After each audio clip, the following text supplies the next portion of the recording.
یک قطعه است از داستان رستم و اشکبوس در آنجایی که رستم رجزخوانی میکنه، یک تنه میاد به میدان جنگ کشانی بی سلاح، فقط چند لنگه تیر برمیداره و اون رو تضعیف از نظر روحی تضعیف میکنه اشکبوس رو با کلام، با قدرت کلام. اون که من توصیه میکنم کسانی که نخوندن این داستان رو حتما بخونن.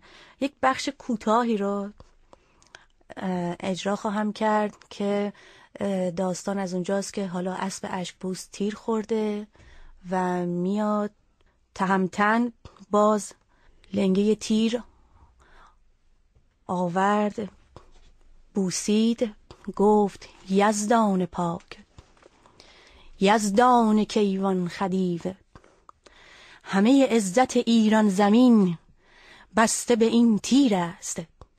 اگر خطا برود اشکبوس با ایرانیان چه می کند؟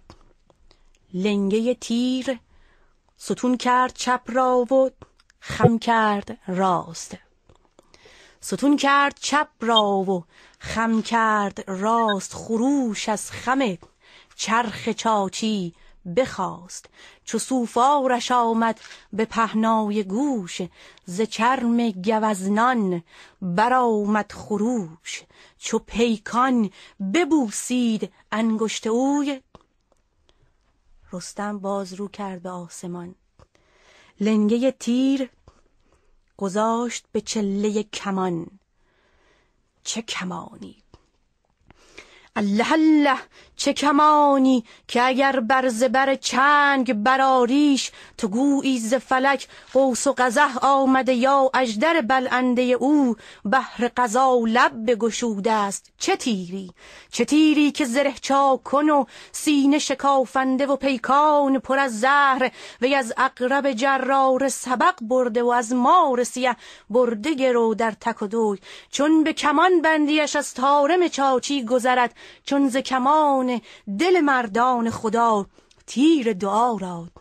این رستم نبود که تیر در کمان گذارد، همه مردان ایران پشت این تیرند. چونان که آرش و بازو یک ملت زه کمان را کشید. یزدان پاک، دو دهن اژدر کمان خوابید رو هم، شست از زه کمان ناله تیر. آه، اشکبوس افتاد. قضا گفت گیر و قدر گفت ده، ملک گفت احسن تو مه گفت زه. کشانی همان در زمان جان بداد، تو گفتی که او خود ز مادر نزاد.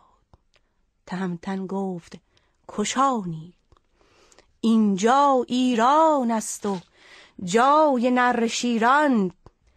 اگر سر به سر تن به کشتن دهیم، از آن به که کشور از نظر کاخی بلند، که از باد و باران نیامد گزند.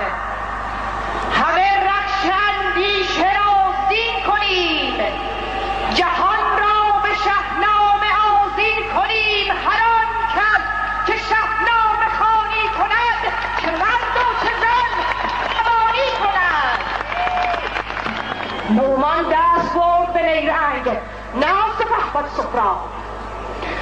من رستم را بارها در جنگ دیدم، نه این هم نبرد تو رستم نیست.